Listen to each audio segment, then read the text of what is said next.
मैं डॉक्टर प्रतिमा घोषा, सह आचार्य संस्कृत, बाबू शोभाराम राजकीय कला महाविद्यालय अलवर। आज मैं आपको MA उत्तरार्ध वर्ग द के सेकंड पेपर स्मृति शास्त्र के विषय में बताऊंगी। उसका प्रारंभ करेंगे।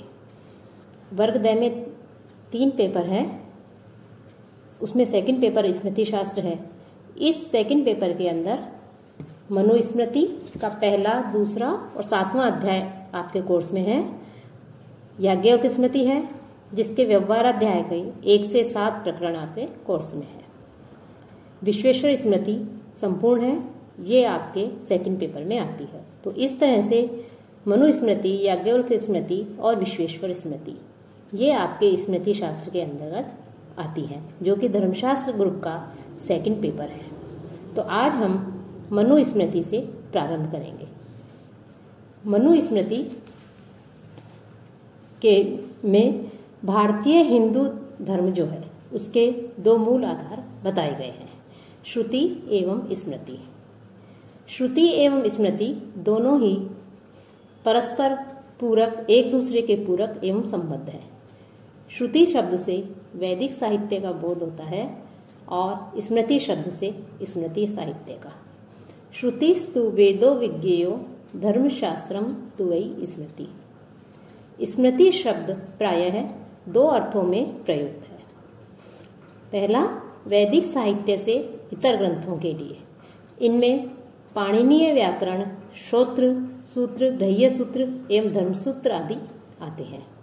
दूसरा, यह जो अर्थ है वह संकीर्ण अर्थ में प्रयुक्त होता है।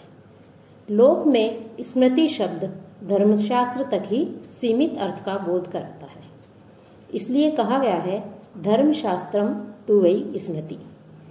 धर्मशास्त्र उस शास्त्र को कहते हैं जिसमें मुख्यतः वर्ण व्यवस्था, आश्रम व्यवस्था, सृष्टि रचना का वर्णन, राजधर्म, सामाजिक व्यवस्थाएं आदि का वर्णन होता है।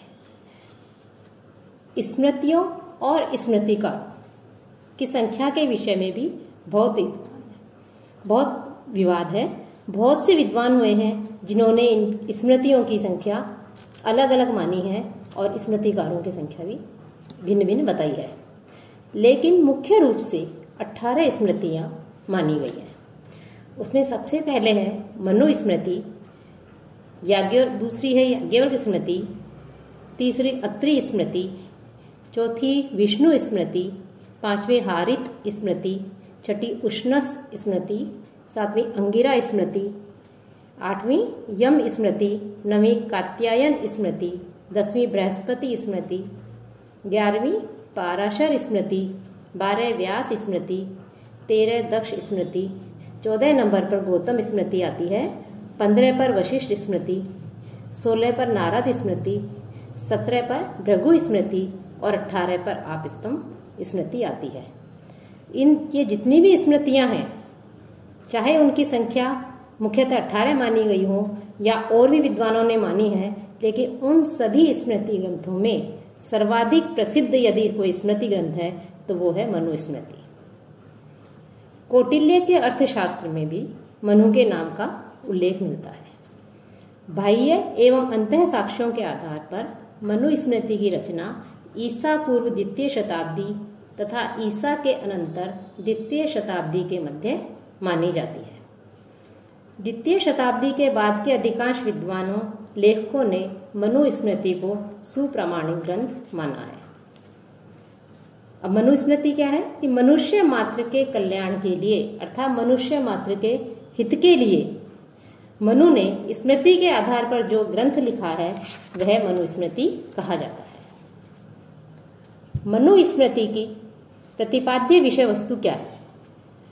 मनुस्मृति को भारतीय जीवन दर्शन में प्रमुख स्थान प्राप्त है, इसको प्रमुख स्थान दिया गया है। इस मनुस्मृति की विषय वस्तु वैदिक एवं भारतीय दर्शन की विचारधाराओं से ओतप्रोत है। मनुस्मृति भारतीय वाङ्मय का बहुमूल्य ग्रंथ है। इस स्मृति में 12 अध्याय हैं, अर्थात मनुस्मृति 12 अध्यायों में विभक्त है। इसमें जो प्रथम अध्याय है, उस प्रथम अध्याय में वर्ण धर्म की शिक्षा के लिए ऋषि जो है वो मनु के पास जाते हैं, अर्थात वर्ण धर्म की शिक्षा प्राप्त करने के लिए ऋषियों का मनु के पास गमन और मनु के द्वारा सृष्टि रचना का विवरण, कि मनु के द्वारा इसके प्रथम अध्याय में इसमें सृष्टि रचना का विवरण दिया गया है। विराट की उत्पत्ति आदि, मनवंतर, प्रलय का विस्तार और 4 जो युग हैं, इन चारों युगों में विभिन्न धर्म एवं लक्ष्य आदि का वर्णन है।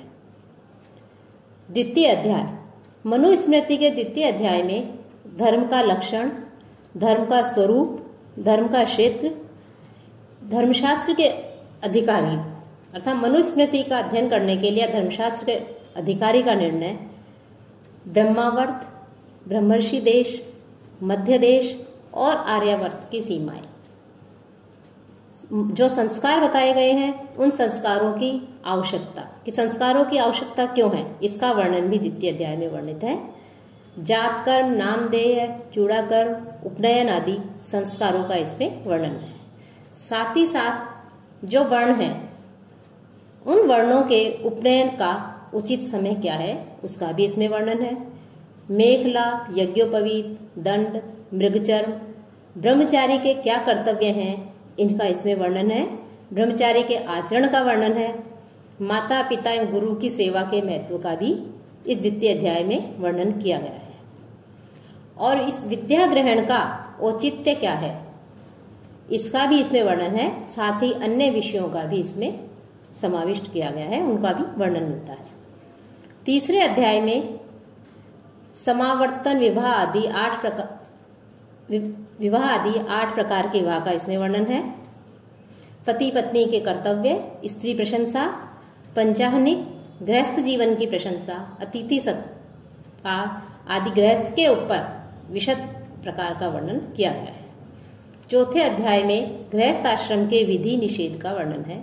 स्नातक आचार विधि, अनध्याय नियम, वर्जित एवं अनिषिद्ध भोज्य एवं पेय के नियम, इष्ट एवं पूर्त कर्मों का चौथे अध्याय में उल्लेख है। पंचम अध्याय भक्षा, भक्ष्य एवं शुद्धि का वर्णन है। मनुस्मृति के छठे अध्याय में वानप्रस्थ आश्रम के कर्तव्यों, वानप्रस्थ काल, उनकी दिनचर्या, गृहस्थ प्रशंसा आदि का वर्णन है। सप्तम अध्याय में राजधर्म का विवेचन किया गया है। राजा में इंद्र, वरुण, अग्नि, कुबेर आदि देवताओं का निवास माना गया है। दंड से प्रजा को शासित रखना इसका विषय में बताया है। दंड के विधान से सोए हुए लोग जागते हैं तथा दंड विद्वानों के लिए धर्मरूप होता है। राजा के लिए 4 विद्याएं, काम से उत्पन्न राजा के 10 अवगुण, क्रोध से उत्पन्न राजा के 8 दोष, मंत्री परिषद का गठन आदि का इसमें वर्णन है। साथ ही दूत के गुण एवं कार्यों का भी सविस्तार सप्तम अध्याय में उल्लेख किया गया है। दुर्ग एवं राजधानी का, पुरुष एवं विविध विभागों के अध्यक्ष, शुद्ध नियम, साम दाम आदि 4 साधन का वर्णन इसी अध्याय में मिलता है। इस अध्याय में न्यायोचित वेतन तथा कर नियमों को भी महत्व दिया गया है। साथ ही राज्य की रक्षा के उपायों पर भी इस सप्तम अध्याय में विचार किया गया है। अष्टम अध्याय में न्याय शासन संबंधी राजा के कर्तव्य, व्यवहारों के नाम, राजा एवं न्यायाधीश, अन्य न्यायाधीश, सभा व न्यायालयों के नियमों का वर्णन मिलता है। ऋणादान, साक्षी, साक्षियों की पात्रता, साक्ष्य के लिए अयोग्य व्यक्ति, शपथ, मिथ्या साक्ष्य के लिए विभिन्न प्रकार के दंड, क्रय विक्रय, विभिन्न प्रकार के अपराधों के लिए दंड आदि विषयों पर इसमें विचार किया गया है। नवम अध्याय में स्त्री पुरुष के धर्म की चर्चा की गई है। पातिव्रत्य की स्तुति, स्त्रियों के 6 दोष, पैतृक संपत्ति के विभाजन के सभी नियमों का प्रतिपादन किया गया है। स्त्री धन के प्रकार, विद्या के लाभ, पंच पाप आदि, राज्य के 7 अंग, दंड विधान, वैश्य व शूद्र के कर्तव्य आदि का भी नवम अध्याय में वर्णन मिलता है। 10वें अध्याय में ब्राह्मण के कार्य, तथा क्षेत्र और बीज का वर्णन किया गया है। वर्ण संकर की निंदा, मिश्रित जातियों के आचार नियम, चारों वर्णों के विशेषाधिकार एवं कर्तव्य, आपातकाल में ब्राह्मण की वृत्ति के साधन का वर्णन है। साथ ही धर्मयुक्त धना आगम की 7 विधियों का भी इसमें 10वें अध्याय में वर्णन मिलता है। एकादश अध्याय में स्नातकों के धर्म का यथाविधि उल्लेख हुआ है। अग्निहोत्र का अधिकार अनधिकार का वर्णन, दान स्तुति, प्रायश्चित विषयक विविध मत, सभी प्रकार के प्रायश्चितों का वर्णन विधि पूर्वक इस अध्याय में किया गया है। उपपातक और उनका प्रायश्चित, चांद्रायण व्रत आदि का भी विवेचन है। द्वादश अध्याय में सत्व, रज और तम नामक जो त्रिगुण बताए गए हैं उनका विवेचन इसमें द्वादश अध्याय में मिलता है। साथ ही स्वर्ग, नरक, मोक्ष, आत्मा के विषय में भी संक्षिप्त विचार किया गया है। मानव धर्मशास्त्र के अध्ययन का फल आदि विषयों का इसमें सम्यक वर्णन किया गया है। तो इस प्रकार मनुस्मृति में जो 12 अध्याय में विभक्त है, इसमें विभिन्न विषयों के ऊपर जो है वर्णन मिलता है हमें, उन पर जो है मनु के द्वारा विचार किया गया है।